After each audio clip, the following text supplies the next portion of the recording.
Hello friends, तो आज हम सब पढ़ने वाले हैं जैव प्रक्रम। तो चलिए आज का हम अपना ये वीडियो स्टार्ट करते हैं। तो हमारा सबसे पहला क्वेश्चन है, जैव प्रक्रम क्या है। तो हम जैव प्रक्रम उसे कहते हैं जो किसी जीव के शरीर में मेंटेनेंस का कार्य करे। यानी मेंटेनेंस का कार्य करने का मतलब है कि जब हम बैठे भी रहे तो हमारे शरीर के अंदर कार्य होता रहे, हम सोए भी रहे तो हमारे शरीर के अंदर कार्य होता रहे, यानी मेंटेनेंस का कार्य हो। जैसे कि हमारा हड्डी टूट गया तो वो प्रक्रम के प्रक्रिया जैव प्रक्रम के द्वारा वो जुट जाए, तो हम लोग मेंटेनेंस के कार्य को ही जैव प्रक्रम कहते हैं। तो चलिए हम अपना अगला क्वेश्चन देखते हैं। तो हमारा अगला क्वेश्चन है, श्वसन क्या है। तो श्वसन हम उसे कहते हैं जो बाहर से ऑक्सीजन लेकर, यानी किसी पदार्थ से ऑक्सीजन लेकर और शरीर के अंदर विघटित करता है, उसे हम लोग श्वसन कहते हैं। विघटित करता है किसका, तो वो करता है ऑक्सीजन का। ऑक्सीजन का जो विघटित करे उसे हम लोग श्वसन कहते हैं। तो हमारा अगला क्वेश्चन है, उत्सर्जन क्या है। तो दोस्तों, जब हम ऊर्जा ग्रहण करते हैं तो ऊर्जा ग्रहण करने के समय हमारे शरीर में बहुत सारे ऐसे भी ऊर्जा चले जाते हैं जो हमारे शरीर के लिए बहुत ही हानिकारक होते हैं। तो उन सभी को उत्सर्जन तंत्र के द्वारा बाहर निकाला जाता है, यानी बाहर खराब, यानी मान लीजिए खतरनाक ऊर्जा को बाहर निकालने का कार्य हमारा उत्सर्जन तंत्र करता है। तो चलिए हम अपना अगला क्वेश्चन देखते हैं। तो हमारा अगला क्वेश्चन है, पोषण क्या है। तो दोस्तों, हम पोषण उसे कहते हैं, एक तरीके से मान लीजिए पोषण हम भोजन को करते हैं, भोजन को कहते हैं। क्योंकि दोस्तों, जब हम भोजन करेंगे तब हमारे अंदर ऊर्जा होगी, बल होगा, तब हम किसी कार्य को कर सकेंगे। तो पोषण दोस्तों हमारे दो प्रकार के होते हैं, एक होते हैं स्वयं पोषी, एक होता है विषम पोषी। तो स्वयं पोषी वो होते हैं जो स्वयं पर आधारित हो, यानी अपने पर आधारित हो, और विषम पोषी वो होते हैं जो दूसरे पर आधारित होते हैं, दूसरे पर आधारित होते हैं। तो चलिए हम अपना अगला क्वेश्चन देखते हैं और इसे अच्छे तरीके से समझते हैं कि स्वयं पोषी क्या होता है और विषम पोषी क्या होता है। दोस्तों, स्वयं पोषी अपना भोजन प्रकाश संश्लेषण द्वारा बनाती है, जो कि प्रकाश उगने के समय अपने जल और कार्बन डाइऑक्साइड को प्रकाश संश्लेषण द्वारा अपना भोजन बनाती है और ऑक्सीजन का त्याग करती है। जिस समय वो, देखिए इसको अच्छे से समझ लेते हैं हम, यहाँ पर लिखा हुआ है, सजीव कोशिका के द्वारा प्रकाशीय ऊर्जा का रासायनिक ऊर्जा में परिवर्तन, यानी प्रकाशीय ऊर्जा को जब हम रासायनिक ऊर्जा में परिवर्तित करते हैं उसे हम लोग प्रकाश संश्लेषण यानी फोटोसिंथेसिस कहते हैं।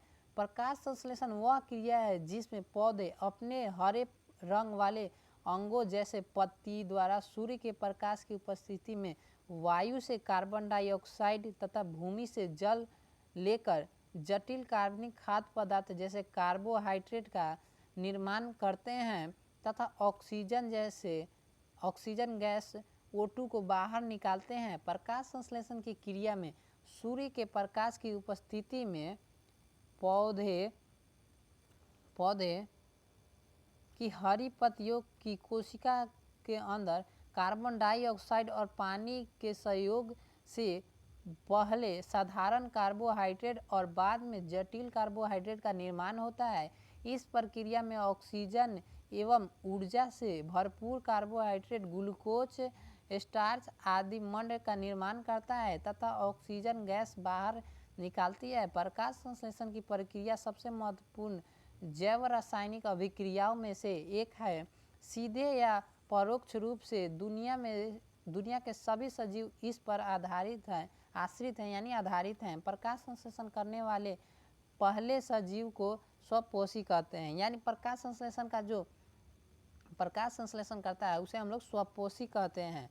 तो चलिए हम अपना इसको अच्छे से आप लोग को बता दें कि स्वयं पोषी वो होता है जो प्रकाश संश्लेषण द्वारा अपना भोजन प्राप्त करता है। तो चलिए हम इसको अच्छे से समझ लेते हैं। तो देखिए, अगर मान लीजिए आपको दो पौधे आपको ले लेना है और दोनों पौधों को आपको अच्छे से 3 दिन तक किसी बेलजार यानी किसी भी चीज़ में ढककर और उसे रख देना है। पहले वाले में आपको क्या करना है, पोटेशियम हाइड्रोक्साइड क्या करना है, ग्लास में रखना है। पोटेशियम हाइड्रोक्साइड क्या करता है, कार्बन डाइऑक्साइड को अवशोषित कर लेता है, यानी अपने ओर अवशोषित कर लेता है, उसे हटा देता है। और दूसरे में आपको क्या करना है, बिना पोटेशियम हाइड्रोक्साइड के ऐसे ही छोड़ दें। तो आप देखेंगे कि बिना प्रकाश संश्लेषण की क्रिया द्वारा वो पौधे आपको सिकुड़ते हुए, यानी उसके पेड़ पौधे उसके हरे नहीं दिखेंगे। तो यही होता है प्रकाश संश्लेषण की क्रिया। तो चलिए हम अपना अगला क्वेश्चन देखते हैं। तो रंध्र क्या होता है? रंध्र पौधों में गैसों का आदान प्रदान, यानी गैसों का आदान प्रदान ये रंध्र ही करता है पौधों में। तो रंध्र क्या है? तो रंध्र दोस्तों देखिए, रंध्र पौधों के अंदर पाई जाने वाली एक छिद्र होती है जिसे हम लोग रंध्र कहते हैं। और रंध्र के बाहर हरित लवक, यानी हरित लवक होते हैं। और जो उसके द्वार कोशिका होती है, मान लीजिए जब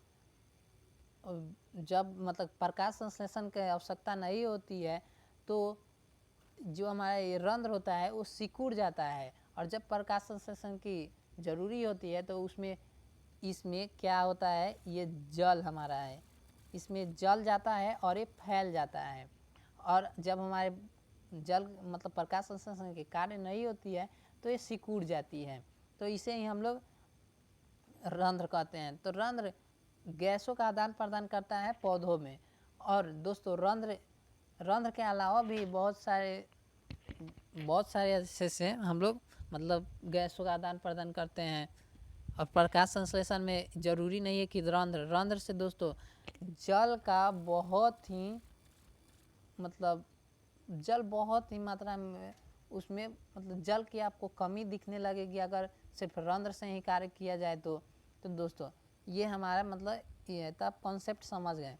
तो दोस्तों हमारा अगला क्वेश्चन है विषमपोषी। तो विषमपोषी दोस्तों हम उसे कहते हैं जो दूसरे पर आश्रित होते हैं। तो विषमपोषी में भी 3 प्रकार होते हैं, परजीवी पोषण, मृतजीवी पोषण और प्राणी पोषण। तो चलिए इन सबको अच्छे से एक एक करके समझते हैं। तो परजीवी हम लोग उसे कहते हैं जो मनुष्य के शरीर, यानी आपके शरीर के ऊपर ही रहकर आपसे ही भोजन प्राप्त करता है, उसे हम लोग परजीवी कहते हैं। जैसे मान लीजिए ये मनुष्य है, इसके अंदर जू, यानी जिसे हम लोग ढील भी कहते हैं, तो ये आपके शरीर के ऊपर ही रहेगा और आपसे भोजन प्राप्त करता है, इसे हम लोग परजीवी कहते हैं। तो परजीवी में ये देखिए जू आ जाते हैं, लीच आ जाते हैं, फिटक्रीरियम आ जाते हैं, सरीखे आ जाते हैं। तो यानी कहने का मतलब है जो आपके शरीर पर ही रहकर आपसे ही भोजन प्राप्त करे उसे हम लोग परजीवी कहते हैं। तो हमारा अगला क्वेश्चन है मृतजीवी क्या है?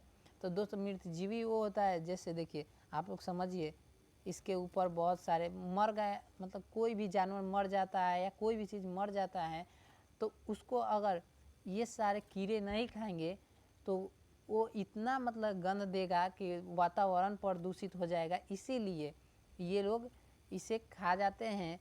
तो ये जो मतलब मान लीजिए मृत जीवी होता है जो मृत पशुओं से यानी मृत जीवों से अपना भोजन प्राप्त करता है, उसे हम लोग मृतजीवी पोषण कहते हैं।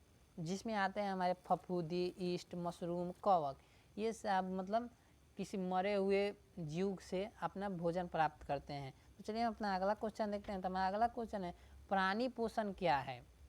तो प्राणी पोषण वो होते हैं जो दूसरी पर आश्रित होते हैं। जैसे मान लीजिए ये शेर है तो ये हिरन पर आश्रित है कि हिरन आएगी और इसे मैं खा जाऊंगा। और एक गाय है, गाय मतलब गाय ये कि ये अपना घास ही खाएगी, तो ये दूसरे पर आश्रित है। तो इसे हम लोग कहते हैं प्राणी संपोषण। तो प्राणी संपोषण में आ जाते हैं हमारे अमीबा, पैरामीशियम और मनुष्य, गाय, जानवर, ये सब मतलब सभी आ जाते हैं इसमें प्राणी संपोषण में। तो चलिए अमीबा को हम अच्छी तरह से समझ लेते हैं, अमीबा और पैरामीशियम को। तो अमीबा क्या करती है, किसी खाद्य के कण को, जैसे ये अमीबा है तो अमीबा क्या करेगी, केंद्रक से किसी खाद्य के कण को मतलब कूटपात के जरिए उसे अपनी ओर आकर्षित करेगी और खाद्य रितिका के द्वारा उसे ग्रहण कर लेगी। तो ये होती है, आपसे पूछेगा अमीबा अपना भोजन कैसे प्राप्त करती है? तो अमीबा अपना भोजन कूटपात से प्राप्त करती है। कूटपात से अमीबा भोजन ग्रहण कैसे करती है? तो अमीबा भोजन ग्रहण करती है खाद्य रितिका से। खाद्य रितिका से। और जो दोस्तों हमारा पैरामीशियम है, ये भी ऐसा ही होता है, लेकिन इसके लिए इसके खाने के लिए अलग अंग होता है, इसके मतलब हर चीज़ के लिए इसके लिए अलग अलग अंग होते हैं। तो दोस्तों ये आज का हमारा ये टॉपिक यहीं पर समाप्त होता है। तो अगर आप लोगों को ये वीडियो अच्छी लगी होगी तो हमारे चैनल को सब्सक्राइब कर लीजिएगा एंड हमारा ऐसा ही वीडियो आता रहेगा। दोस्तों आप लोग हमारे साथ जुड़ जाइए, क्योंकि अब से हम बिहार बोर्ड की तैयारी करवाने वाले हैं इस चैनल पर। तो चलिए जुड़ जाइए।